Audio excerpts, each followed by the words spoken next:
I used to lose myself stargazing. The night sky was endlessly inspiring.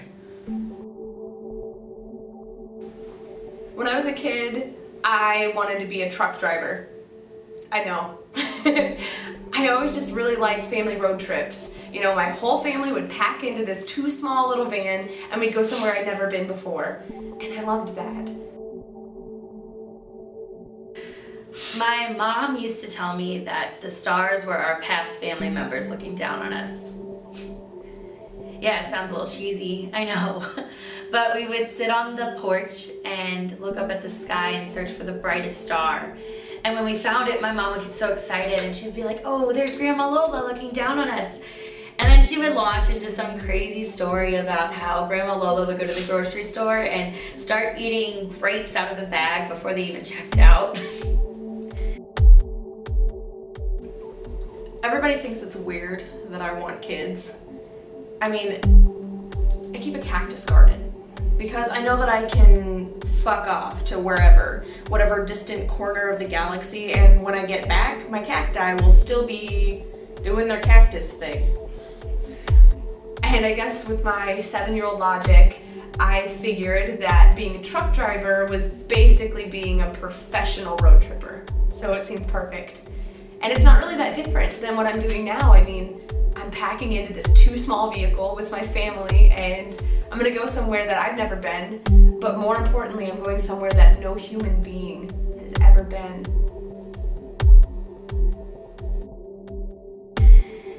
I think that's the moment. Sitting on that dim-lit porch, getting feasted on by mosquitoes, leaning against my mom.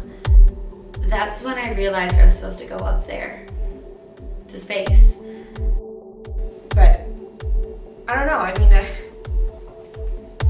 this might get a little bit sappy, but I've spent my entire career studying the infinite, and there's nothing like that to make you realize just how temporary you are.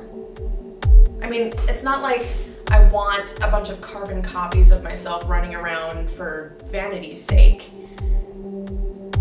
But still, just, it's a comfort, you know, the thought of passing a little bit of something on.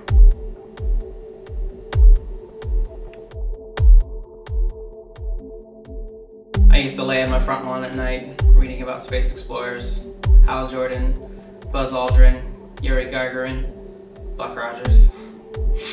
You know, with nothing but hope and courage, they left Earth for the stars. That was my ultimate dream. I told myself that I would do that one day. It's just incredible. It's better than anything 7-year-old me could have imagined. And then I grew up, and I grew up only to be 5'2", which is too short to be an astronaut.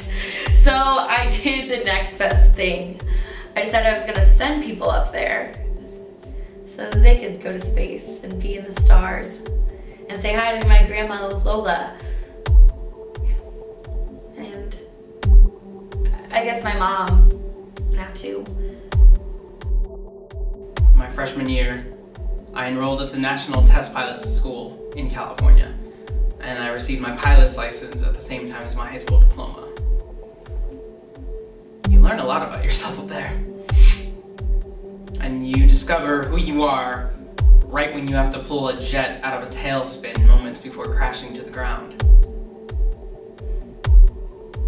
When shit goes wrong up there, you have to learn how to literally laugh at fear if you want any chance of survival.